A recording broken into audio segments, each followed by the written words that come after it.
जी हाँ दोस्तों, यदि आपको कहा जाए कुछ विशेष संख्या, जी हाँ जैसे यदि इसका इकाई अंक निकालने के लिए कहा जाए या इसका कहा जाए या फिर इसका कहा जाए तो आसानी से बता देंगे। लेकिन जब इसका घात कुछ विशेष प्रकार का हो, जैसे इस प्रकार का घात हो, ऐसा हो, या फिर इस प्रकार का घात हो, तो आप उसका इकाई अंक कैसे प्राप्त करेंगे। ध्यान दीजिए दोस्तों, इस वीडियो को देखने के बाद ना आप 3 सेकंड से भी कम समय में इसके इकाई के अंक बता पाएंगे, बहुत ही सरल तरीके से।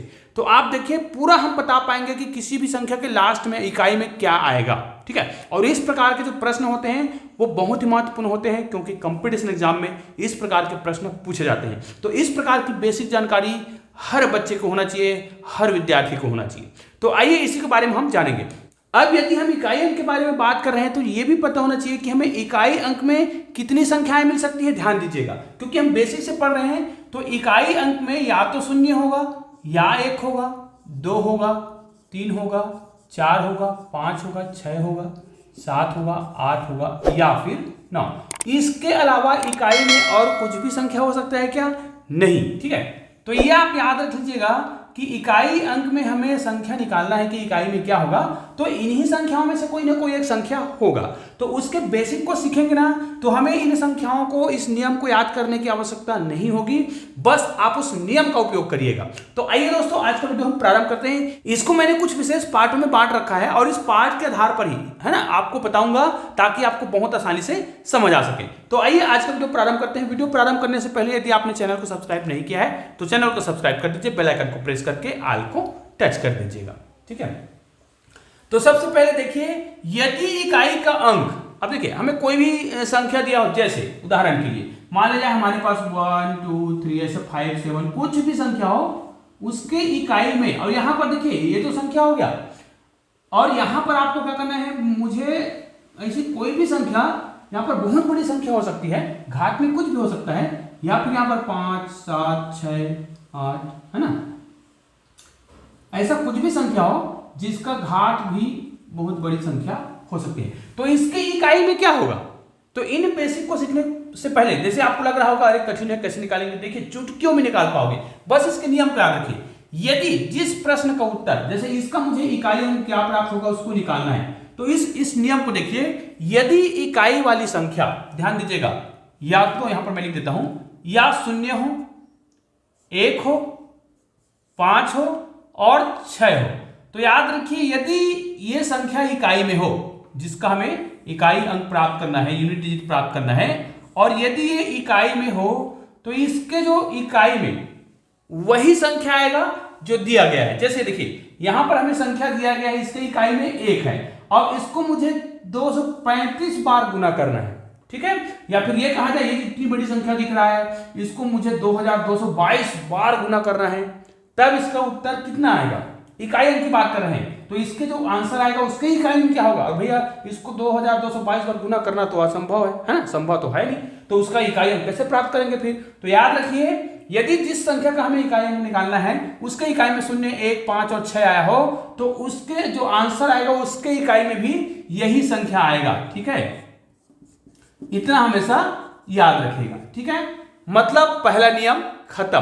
अब आपको कोई भी ऐसा प्रश्न पूछ देता है, जैसे 4 5 7 या फिर 1, इसका घात कितना भी हो, चाहे 50 हो, 60 70 80 कुछ भी हो, यदि इकाई में 1 है तो इसका जो आंसर आएगा उसके इकाई में भी 1 ही होगा, चाहे 5 6 0 हो, उसके इकाई में 1 ही होता है।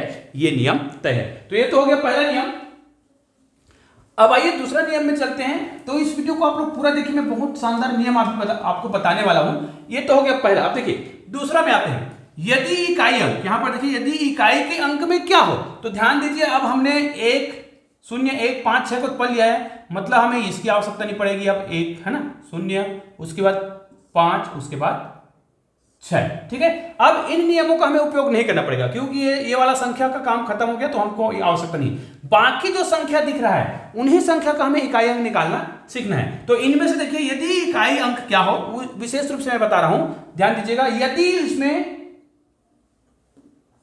9 हो और 4 हो। देखिए यदि इकाई का अंक यहां पर या तो 4 हो जाए या फिर 9 हो, तो इसके दो कंडीशन होंगे, है ना, दो स्थिति होगी जो मैंने लिख रखा है।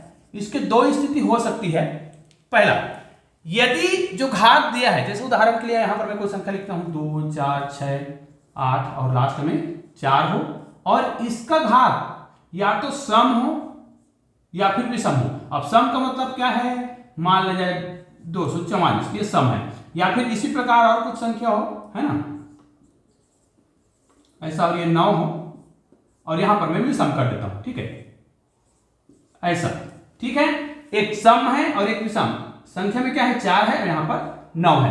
अब यहां पर इसका सम वाला भी विषम वाला दोनों हम कर सकते हैं, बस एक विधि से आप समझ जाओगे। जैसे यदि इकाई अंक 4 और 9 हो तो दो कंडीशन होगा। पहला, घात विषम हो, मैंने लिख रखा है, और या घात सम हो। तो ध्यान दीजिए, जब भी घात विषम हो, ठीक है, तो 4 वाले इकाई अंक में ध्यान दीजिएगा, 4 वाले इकाई अंक में मैं गुना करके आपको बता देता हूं। जैसे 4 का अगर मैं, देखो, विषम बार गुना करना है, 4 गुणित 4 गुणित 4, बस 3 चीजों से समझ आ जाएगा। तो 4 चौक 16, ये हो गया, और इसको फिर 4 से गुना करेंगे, 6 चौक 24, समझ आ गया। यदि घात विषम बार हो तो जैसे 4 है तो 4 के इकाई अंक में क्या आएगा, 4 चौक 16 और 6 चौक 24 का 4 आ रहा था। तो ध्यान दीजिए, यदि विषम बार है तो 4 के इकाई अंक में 4 आएगा, ठीक है। उसी प्रकार 9 का भी करके देख लीजिए, 9 गुणित 9 गुणित 9, तो 9 निया 81, और 81 गुना 9 करेंगे तो 9 1 9, मतलब इकाई से मतलब है, तो यहां पर 9 आएगा। तो यहां पर आप देख लीजिएगा, यदि 9 है, ये तो दूसरा हो जाएगा, ठीक है, 9 है तो उसके इकाई में क्या आएगा, 9 ही आएगा। कब, जब विषम बार उसका घात दिया हो तो। अब देखिए, इसमें हम हल करके देख लेते हैं। जैसे, हाँ, विषम का नहीं सीखे हैं, जैसे विषम बार, इसको देखो, इसका विषम बार गुना क्या है, 237 बार गुना करना है इस संख्या का, तो इसके इकाई में क्या आएगा, इसके इकाई में आएगा 9, ये फिक्स है, ठीक है। अब सम का कैसे करेंगे, तो आइए सम का भी नीचे देख लेते हैं। आपको ये विशेष रूप से याद रखना है, जब भी किसी संख्या का इकाई में यदि 4 हो, क्या हो, 9 हो, तो अगर उसका घात विषम बार है, तो अगर 4 है तो उसके इकाई में भी 4 आएगा, 9 है तो इसके इकाई में 9 ही आएगा। लेकिन यदि घात सम बार हो, जैसे इसी को मैं बदल देता हूं, ये तो हो गया, सम बार की बात करते हैं यहां पर। तो देखिए, यदि हमें 4 दिया हो तो इसकी इकाई में क्या आएगा, तो भाई इसको 4 बार आप गुना कर दीजिए ना, 4 गुणित 4 गुणित 4 गुणित 4, 4 चौक 16, ठीक है, फिर 4 चौक 16, इकाई से मतलब है 6 6 36, ठीक है, मतलब आपको केवल इकाई से मतलब है, तो यहां पर क्या आ रहा है, 6 आ रहा है। तो ध्यान दीजिए, यदि घात सम हो, यहां पर देखिए सम बार हो, तो यदि जिस संख्या का, जैसे 4 है, इसकी इकाई में 4 है, और ये सम बार गुना हुआ हो, है ना, सम बार, उसका घात सम बार हो, तो उसका आंसर क्या आएगा, इकाई में क्या आएगा जी, याद रखना है, 6 आएगा। एवं उसी प्रकार यदि 9 है तो 9 के अगर घात क्या दिया हो, इस प्रकार संख्या में लास्ट में क्या आ जाए, यहां पर अगर 9 होता, ठीक है, और उसका घात क्या होता, सम बार होता, तो सम बार होता तो उसके इकाई में क्या आता, फिर आप करके देख सकते हैं, सम बार मतलब 2 ही बार करके देख लीजिए ना। जैसे 9 गुना 9, क्योंकि ये भी सम है, तो यहां पर क्या हो जाएगा, 9 निया 81, ये देखिए 81 आया, 1 आया, या फिर इसको फिर आप 9 से गुना करें और एक बार और 9 से गुना करें, तो ये भी 9 निया 81 और ये भी 9 निया 81, 81 का गुना करेंगे तो इकाई में 1 ही आएगा। मतलब आपको ये याद रखना है, जब हम सम बार गुना करें तो 4 का आंसर 6 आएगा इकाई में, और 9 का आंसर 1 आएगा इकाई में, ये याद रखना है, ठीक है। तो इसी प्रकार आप कोई भी संख्या बना सकते हैं। तो ये तो समझ आ गया। अब हमें कुछ और बेसिक नियम सीखना है जो बहुत ही महत्वपूर्ण है और सबसे ज्यादा उपयोगी यही है, और इसी से संबंधित प्रश्न उत्तर आपको पूछे जाते हैं। अब देखिए, यहां पर हमने 4 का भी निकाल दिया और 9 का निकाल लिया। अब हमारे पास कितने संख्याएं बच गई है, ध्यान दीजिए। अब यदि इकाई का अंक जो बच गया है, देखिए 2 बचा है, 3 बचा है, 7 और 8, ठीक है। तो यहां पर 2 3 7 और 8, मतलब यदि किसी भी संख्या के इकाई में 2 3 7 और 8 हो, याद रखिए यहां पर 4 और 9 वाला उपयोग भी कर सकते हैं। मतलब इकाई में अगर 4 और 9 है तब भी इस नियम का पालन हम कर सकते हैं। मतलब ये जो नियम है वो कहां तक लागू होगा, मतलब 2 3 7 8 4 और 9 के लिए लागू होगा। मतलब यहाँ पर देखिए 6 संख्याओं के लिए ये लागू हो रहा है और यहाँ पर 4 संख्याओं के लिए लागू हो रहा है, तो टोटल 10 संख्याएं हमारा हो गया शून्य मिला के।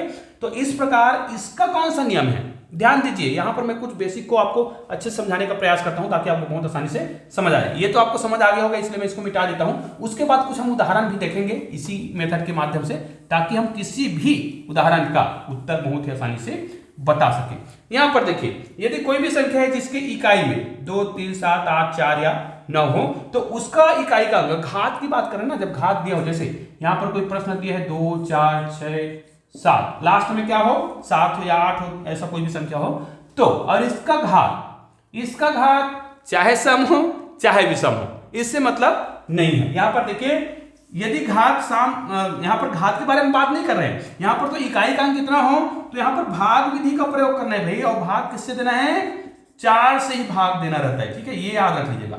4 से भाग दीजिए, आपका आंसर आएगा। कैसे, अब इसका घात यहाँ पर मान लीजिए, चलो मैं 444 ही कर देता हूं, ठीक है।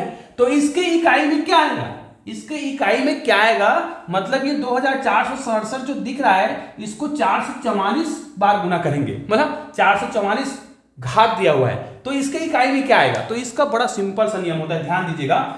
ये कोई भी संख्या हो, ये संख्या जब आए तो आपको क्या करना है, जो घात दिया होगा, ठीक है, जो घात दिया होगा उसी को आपको क्या कर देना है, जैसे 444 दिया, इसको 4 से भाग देना है, हर बार 4 से भाग देना है। और 4 से भाग क्यों देते हैं ये मैं आपको बताऊंगा। जैसे मैंने इसको भाग दिया 4 से, 4 एक कम 4, 4 एक कम 4, 4 एक कम 4, 4 एक कम 4, ये भाग चला गया, तो यहां पर शेष बचता है कि नहीं बचता है।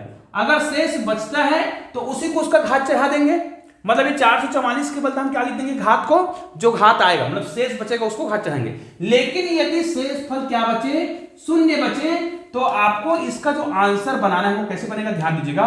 ये 2467 जो है, इसका घात शेष फल नहीं बचा तो शून्य नहीं करना है, तब हमें 4 करना है। लेकिन यदि यहां पर कोई होता संख्या, मान लीजिए ये 47 होता, ठीक है, 4447 होता, तब इसको जब हम भाग देते है ना, या 45 या 46 या 47 कुछ भी होता, तो इस कंडीशन में इसका शेष फल कितना बचता, 3 बचता। तब यहां पर हम उसका घात कितना चढ़ाते, 3 चढ़ाते। मतलब शेष फल बच जाए तो जो शेष फल बचेगा उसको घात चढ़ाएंगे, और यदि शेष फल शून्य है ना, तो आपको क्या करना है, 4 लिखना है, ठीक है। 4 से भाग क्यों देते हैं, क्योंकि 4 से भाग देने के बाद हमारे पास शेष बड़ी संख्या नहीं बचेगा, 1, 2 या 3 ही शेष बचेगा। और इसका एक मेन कारण यह है कि 4 से भाग क्यों देते हैं। चलो उदाहरण के लिए हमारे पास कोई संख्या है, ध्यान दीजिएगा, मैं छोटा सा संख्या ले लेता हूं ये, ठीक है। इसका हमें कोई भी, जैसे 332 है, ठीक है। अब इसमें शेष बचता है कि नहीं बचता है वो अलग बात है, हमें ध्यान देना है इनका। ये जो लास्ट में जो 2 दिख रहा है, 4 से भाग देने का मैं कारण निकाल रहा हूं, ठीक है। कैसे, जैसे 2 को 2 बार गुना करेंगे, 3 बार करेंगे, है ना, ये 3 बार कर दिए, और ये 4 बार करेंगे। ध्यान दीजिए, 2 दूनी 4, फिर 2 दूनी 4, ये हो गया 4, फिर इनका फिर गुना करेंगे, 4 चौक 16, ठीक है। यहां पर कितना आ गया, 16। देखिए 4 बार गुना करने से इसका जो इकाई का अंक है वो क्या आ रहा है, 6। लेकिन जब इसको फिर से यदि हम एक बार और गुना कर दें तो 16 दूनी 32। यहां पर देखिए ये जो लास्ट संख्या आ रहा है वो क्या आ रहा है, यही आ रहा है। मतलब 4 बार गुना करने के बाद जब 5वीं बार उसका और गुना करते हैं तब वो संख्या क्या होता है, रिपीट होता है। इकाई की अंक जो है रिपीट हो जाएगा। वो कौन कौन सा संख्या रिपीट होगा, ये सभी संख्याएं 2, 3, 7, 8, 4 या फिर 9, इन संख्याओं को आप 4 बार गुना करेंगे तो संख्या कुछ अलग आएगा। लेकिन जैसे ही आप 5वें बार गुना करते हैं तो वो संख्या रिपीट होना प्रारंभ कर देता है, ठीक है। तो आपको क्या करना है, 4 से भाग देना है, और 4 से भाग चला जाए शेष न बचे तो आपको 4 लिखना है। कारण मैंने समझा दिया है, क्योंकि चौथे बार के बाद वो क्या होता है, संख्या जो है रिपीट होता है। उदाहरण के लिए एक और संख्या का उदाहरण हम यहाँ पर देख सकते हैं, उसको 4 बार गुना करके देखते हैं, केवल उसके इकाई अंक को, ठीक है। तो आपको क्या करना होगा, यहाँ पर इसको आपको 4 से भाग देना है ना, तो क्या हो जाएगा, 4 अट्ठे 32, कितना बचा 1, तो यहाँ पर क्या हो जाएगा, 4 तिया 12। ये देखो पूरा का पूरा भाग चला गया ना, तो आपको क्या करना है, इनको शेषफल तो कुछ नहीं बचा, तो आपको क्या करना है, ये 252 जो दिख रहा है इसका घात आप क्या चढ़ाते हैं, 4 चढ़ाते हैं, फिर इनका आप गुना करते हैं तो इसका इकाई अंक जो भी आएगा है ना वो आपका आंसर हो जाएगा, ठीक है। लेकिन कुछ उदाहरण मैं और बता रहा था, जैसे अगर हमारे पास कोई संख्या है जैसे 7 है, ठीक है। अगर इकाई में ऐसा कुछ संख्या हो जो 7 हो, और यहाँ पर सम विषम कुछ भी हो, मान लिया जाए यहाँ पर 446 है, 47 है, कुछ भी हो सकता है, यहाँ पर 555 भी हो सकता है, हमें उससे मतलब नहीं। हमें तो केवल ये देखना है कि ये जो लास्ट में दिख रहा है इनको 4 बार गुना क्यों करते हैं। देखो 7 गुना 7 गुना 7 गुना 7, मतलब 4 से भाग देने का मैं नियम सिखा रहा हूं, क्योंकि 4 बार जब करते हैं और जब 5वां बार करते हैं, यहाँ पर देखिए मैं 5वां बार अभी नहीं कर रहा हूं, ये देखिए 7 सत्ते 49, इसका भी 7 सत्ते 49, और देखो 9 निया 81, ठीक है, मैं केवल इकाई की बात कर रहा हूं भाई यहाँ पर। इसको हम 5वें बार 7 से गुना करें, देखिए 5वें बार करें तो इकाई में क्या आएगा, 7 एकम 7, इसीलिए 4 से भाग दिया जाता है, और 4 से पूरा भाग चला जाए तो आपको 4 ही लिखना है, ठीक है, और 4 से भाग न जाए तो आपको जो शेष बचता है उसको यहाँ पर घात पे चढ़ा देंगे, फिर उसके बाद आप उसको किसी भी संख्या को 3 या 4 बार गुना करना बड़ा आसान होता है, इसलिए इसमें आपको शेषफल विधि वाला नियम लगाना होगा, ठीक है। तो ये तो हो गए सारे नियमों के लिए। अब कुछ नियमों को हम देख लेते हैं, हल कर लेते हैं कि कोई भी संख्या है उसकी इकाई के अंक में क्या होगा। जैसे मेरे पास ये देखो, ये संख्याओं को मैं निकालना चाहूँ निकाल सकता हूं। अगर हमारे पास इस प्रकार कुछ भी संख्या दिया हो, बहुत बड़ा संख्या दिया हो और उसका घात इस प्रकार का दिया हो, तो ऐसा लगता है कि परीक्षा में इस प्रश्न को हम छोड़ के ही आने वाले हैं। ऐसा कुछ भी आपको सोचने की आवश्यकता नहीं है। सबसे पहली बात तो आपको ये देख लेना है, इसमें मैंने नियम बताया है, यदि इकाई में 4 हो या फिर 9 हो तो आपको सम और विषम वाला नियम लगाना है। जैसे यहाँ पर मैंने बताया था, यदि घात क्या हो, विषम हो, और घात विषम हो तो संख्या क्या आता है, ध्यान दीजिएगा, यदि यहां पर विषम है तो आप गुना करके देख लीजिए ना भाई, विषम बार करके देख लीजिए, 1 2 3 4 5 क्या है, 9 जो दिख रहा है लास्ट में संख्या क्या है, विषम संख्या है, तो हमें इसे विषम बार गुना करना है, तो 9 81 हो गया, और एक बार और गुना करेंगे तो कितना आ गया, 9 एकम 9। विषम बार गुना हो तो क्या आता है, संख्या जो है वही आता है, विषम बार गुना हो तब की बात कर रहे हैं, ठीक है।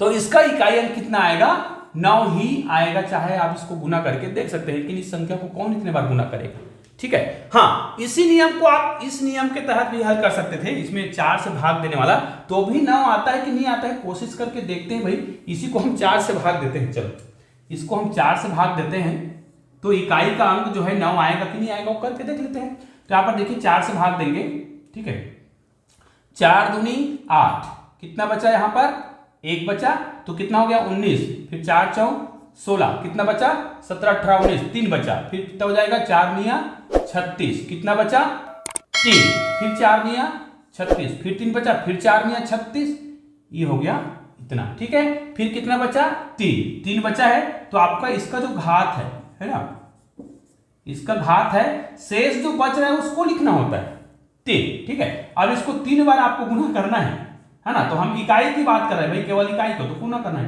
तो ये देखिए 9 निया 81, और इसको 9 करेंगे तो 9 एकम 9, ठीक है, बाकी पूरा संख्या से मतलब नहीं है। तो इकाई में कितना आ गया, 9 ही तो आया ना। मतलब ये मेथड आप हमेशा अप्लाई कर सकते हैं किन संख्याओं के लिए, यहाँ पर जो संख्या दिख रहा है उसके लिए, चाहे 7 हो 8 हो 2 कुछ भी हो। तो इस प्रकार आप कोई भी प्रश्न का उत्तर बहुत ही आसानी से दे सकते हैं इन नियमों के माध्यम से। दोस्तों इस प्रकार के प्रश्नों को अब आपको घुमा के दिया जाएगा, है ना, थोड़ा सा इस प्रकार बना के दिया जा सकता है। तो आज मैं केवल बेसिक नियम समझा रहा था, इसलिए आज मैं ज्यादा उदाहरण नहीं बताऊंगा, लेकिन आप इसके आधार पर जैसे कोई भी प्रश्न इस प्रकार दिया हो, ऐसा घात दे दिया है, इसका कुछ भी घात दे दिया है, ठीक है, फिर यहाँ पर गुना दे दिया है, फिर यहाँ पर दे दिया है कुछ भी संख्या ऐसा, ठीक है, और इसका घात भी कुछ भी दे दिया है, ऐसा कुछ भी घात दे दे भाई, हमें इससे मतलब नहीं है, ठीक है। तो हमें इसका उत्तर कैसे निकालना है, तो उस नियमों का उपयोग आप यहाँ पर कर लीजिएगा, ठीक है। कौन सा नियम, जैसे मैंने बताया था, यदि इकाई में 5 है तो 0 1 5 और 6 हो तो उसके इकाई में 5 ही आता, तो यहाँ पर तो 5 ही आएगा, खत्म कहानी, इकाई का अंक पता हो गया। यहाँ पर गुना कर दिया गया है, लेकिन यहाँ पर देखिए 9 है, लेकिन हमने यहाँ पर लास्ट में बताया था यदि इकाई में क्या हो, 4 हो या फिर 9 हो, तो उसका गुना यदि कितने बार हुआ हो, विषम बार हो तो 9 ही आता है, और सम बार है तो क्या आता है, अगर 9 है तो 1 आता है, और 4 है तो क्या आता है, 6 आता है, ठीक है। तो यहाँ पर देखिए ये क्या है, विषम बार है, विषम बार है मतलब निश्चित रूप से तय है कि 9 है तो 9 ही आएगा, मतलब यहाँ पर आएगा 9, फिर इसका आप जब गुना करोगे 9 पंचे 45, तो यहाँ पर इकाई में कितना आ जा रहा है, 5 आ जा रहा है। तो इस प्रकार आप इकाई की संख्याओं को बहुत ही आसानी से निकाल सकते हैं। हाँ, इसमें यही नियम लगाना जरूरी नहीं, इसमें बहुत सारे नियम आप लगा सकते हैं। जो नियम यहाँ पर मैंने बताए हैं उन नियमों को आप लोग याद रखिए, तो कोई भी संख्या हो, जी हाँ दोस्तों, कोई भी संख्या हो और उसका घात कुछ भी हो, चुटकियों में आप उसका उत्तर बता सकते हैं। तो दोस्तों उम्मीद है आज के वीडियो के माध्यम से मैंने बेसिक चीज को समझाने का प्रयास किया है। इसके अगले वीडियो में हम बहुत सारे उदाहरण देख लेंगे जिसके माध्यम से किसी भी संख्या का इकाई अंक प्राप्त करना बहुत ही आसान होगा। तो दोस्तों उम्मीद है आज का वीडियो बहुत ही आसान लगा होगा, बहुत आसानी से आपको समझ भी आया होगा। और हाँ, इसी प्रकार के बेहतरीन वीडियो के लिए आपने चैनल को अभी तक सब्सक्राइब नहीं किया है तो नीचे मेरे चैनल का लोगो दिखाई दे रहा है, उसको क्लिक करके चैनल को सब्सक्राइब कर दीजिएगा। बगल में 2 शानदार वीडियो दिखाई दे रहे हैं, उसको भी देखिएगा, बहुत ही मजा आएगा। तो दोस्तों मिलते हैं ऐसी ही बेहतरीन वीडियो के साथ, तब तक के लिए जय हिंद जय भारत।